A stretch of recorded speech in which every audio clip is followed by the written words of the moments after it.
Et les échéances également se profilent à l'horizon. Il y a notamment 2011 qui pointe, il y a quand même quelque part là aussi le 11, comme vous êtes en train de fêter votre 11e anniversaire. Est-ce que vous pensez que cela sera possible pour le MLC si jamais il y a l'absence de son président?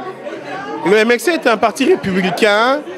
En 2011, si élection il y a, nous serons présents. Nous allons aligner à tous les niveaux de pouvoir des candidats pour briguer à tous les postes possibles. Et Jean-Pierre Bemba, comme ça a été dit, est président du MLC jusqu'en 2011. À ce titre, s'il bénéficie de la libération provisoire, il a aussi droit d'être candidat et le MLC appuiera sa candidature. Cette question n'a même pas besoin d'être posée. Et s'il n'est pas là en 2011, qui sera votre candidat? Écoutez, le MLC est un parti structuré. En l'absence de Jean-Pierre Bemba retenu à La Haye, le parti est valablement représenté et géré par le secrétaire général François Mwamba et tous les membres du bureau politique. L'exécutif du parti fonctionne correctement, il n'y a aucun sujet, il n'y a aucun problème à ce sujet. Donc vous voulez dire que si Jean-Pierre Bemba n'est pas là, votre candidat sera François Mwamba? Le parti est structuré et on ne peut pas aller outre. S'il y a un problème au niveau de la représentation, ce que nous n'espérons pas, eh bien, ceux qui viennent directement de manière hiérarchique vont assumer les responsabilités telles que prévues dans les statuts du parti. Je me souviens lors de la précédente interview que vous m'avez accordée, s'agissant de la liberté provisoire de votre client, vous m'avez dit que normalement les procureurs n'avaient pas de marge de manœuvre et que la décision de la Cour autorisant la liberté provisoire pour votre client ne pouvait pas s'ouvrir d'aucune suspension. Mais là, on constate quand même que Moreno Ocampo a réussi à suspendre la décision de mise en liberté de votre client. Est-ce que ce n'est pas quelque part pour vous un échec? Je pense qu'il faut retenir que la Cour pénale internationale a décidé de remettre en liberté le sénateur Jean-Pierre Bemba. Jusqu'à ce jour, il n'existe aucune décision contraire à cette remise en liberté. Il va de soi que matériellement, le sénateur n'est pas encore sorti du centre pénitentiaire de La Haye. Mais ceci s'explique simplement par les aléas de la procédure qui sont assez lourdes devant la Cour pénale internationale et qui font que nous attendons à ce jour la décision de la Chambre d'appel.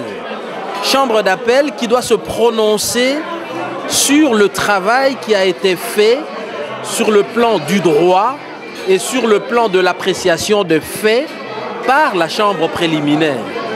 Et donc ceci nous amène à penser effectivement que la Chambre d'appel a une compétence assez limitée qui donne une marge de manœuvre très réduite au bureau du procureur. Et nous pensons difficilement que la Chambre d'appel va désavouer la Chambre préliminaire pour dire qu'elle n'aurait pas bien fait son travail ou qu'elle n'aurait pas bien appliqué le droit.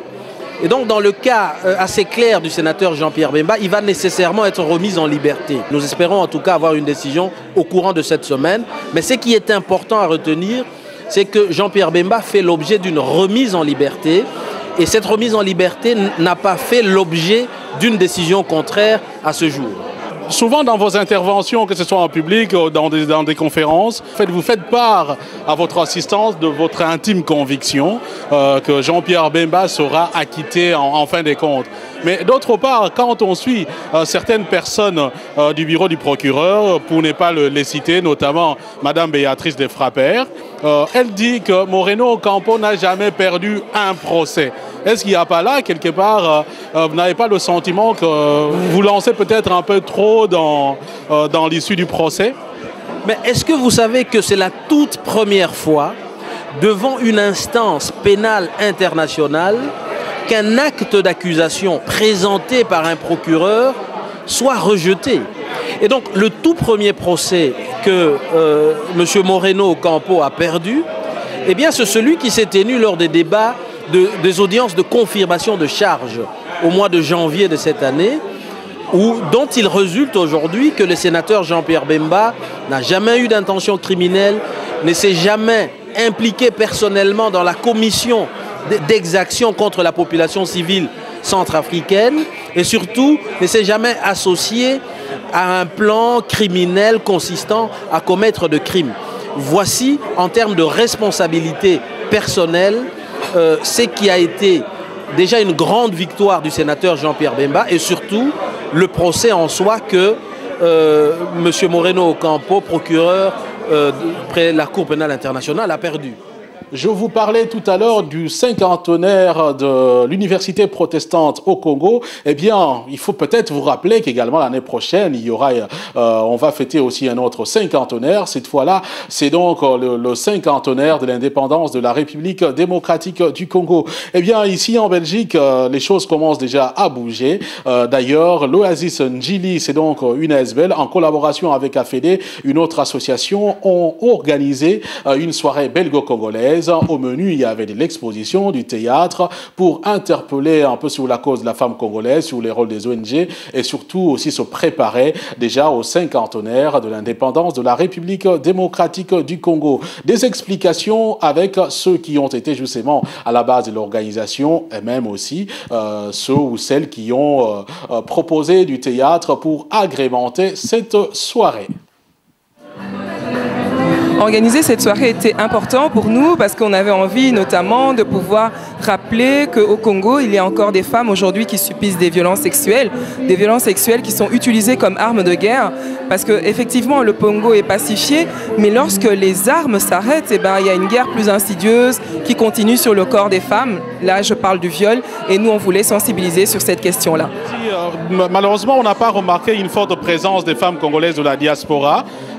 Si vous avez un message à lancer à vos partenaires aussi qui sont au Congo, ça serait lequel? Le message que j'aurais pour mes sœurs, elles doivent continuer à lutter au-delà de tout, au-delà des souffrances, au-delà du fait qu'elles ont difficile à faire partie justement de ce processus de décision qu'est la paix au Congo. Moi, je les invite à continuer parce qu'il faut continuer à dire aux gens, à agir partout où nous sommes pour dire que, écoutez, on doit compter avec les femmes. Et parce qu'aujourd'hui, on le voit, il n'y a pas de développement possible sans une participation pleine et entière des femmes. Et c'est ça que j'aimerais leur rappeler tous les jours, que la femme, c'est l'avenir, la femme, c'est le socle, la femme, c'est le noyau. Et en la détruisant et en l'empêchant de participer, je crois que c'est fait à dessein, justement, parce que la femme est forte et c'est cette force-là que j'aimerais qu'elle continue à porter et à persister envers et contre tout. Je crois qu'en tant que Belge, depuis toujours, en tant que jeune Belge, voilà, le Congo, c'est quelque chose qui est quelque part dans une petite partie de notre tête, quelque part en nous. Et je crois qu'en tant que Belge, quand on est tout petit, quand on parle de l'Afrique pour nous, c'est le Congo. Parce que y a eu la colonisation, donc quelque part, on a un lien plus particulier avec le Congo en tant que pays africain. Mais c'est vrai que moi, je me rends compte comme ça, justement, finalement, je ne connaissais pas beaucoup le Congo. Et c'est durant ce travail de théâtre-action qu'on a côtoyé, on a joué, là, on travaille, on se voit toutes les semaines avec des jeunes Congolais que j'apprends vraiment à le découvrir. Surtout que moi, personnellement, je ne viens pas du tout d'une famille de colons. Il n'y a personne de ma famille qui a été vivre en Belgique au temps de la colonisation. J'ai des grands-parents mineurs donc, en Belgique, donc c'est une situation tout à fait différente. Et c'est vrai que parfois, on connaît mieux certains pays comme parfois le Sénégal, le Burkina Faso, que vraiment la réalité congolaise. Donc là, c'est maintenant petit à petit que j'apprends un petit peu à découvrir le Congo à travers les Congolais justement avec lesquels on joue dans le cadre du théâtre-action. Et c'est en ça que ce projet est super intéressant, c'est qu'on crée quelque chose ensemble, donc qui est la pièce de théâtre. Donc c'est vraiment une manière de se découvrir et de se rendre compte de nos points communs aussi, parce que quelque part on a une histoire commune, même si elle est parfois un peu douloureuse, mais et nos différences qui nous enrichissent complètement. Alors, Madame Dada, vous êtes metteur en scène, c'est vous qui avez justement réalisé la mise en scène de cette pièce. Est-ce qu'on peut savoir quel est en fait le sens d'une pièce comme celle-ci, surtout quand elle est jouée aussi avec des jeunes ou des personnes de la Belgique et du Congo? En fait, le premier message qu'on a voulu faire passer, mais peut-être qu'il n'est pas passé, hein, c'est surtout par rapport aux clichés, aux préjugés qu'il y a entre les Congolais et les Belges, quoi. Parce qu'on n'oublions pas qu'entre les Congolais et les Belges, il y a toute une histoire. nous avons construit, il y a eu la colonisation, et de cette colonisation est né des choses. Et nous, le premier message qu'on voulait faire passer, c'est de dire bientôt 50 ans après la colonisation, après l'indépendance, les Belges et les Congolais peuvent vivre ensemble et rire ensemble. Et peut-être aussi essayer un peu de voir tourner à dérision ce qui s'est passé entre eux. Mais le vrai message vraiment que nous avons voulu faire passer, c'est par rapport à tout ce qu'il y a comme ONG. Hein? Donc l'impact des ONG dans notre pays, en Afrique, tous ces projets que les ONG nous apportent en Afrique et qui parfois ne concordent pas, ne correspondent pas aux réalités du milieu, quoi. C'est surtout ça. Ouais.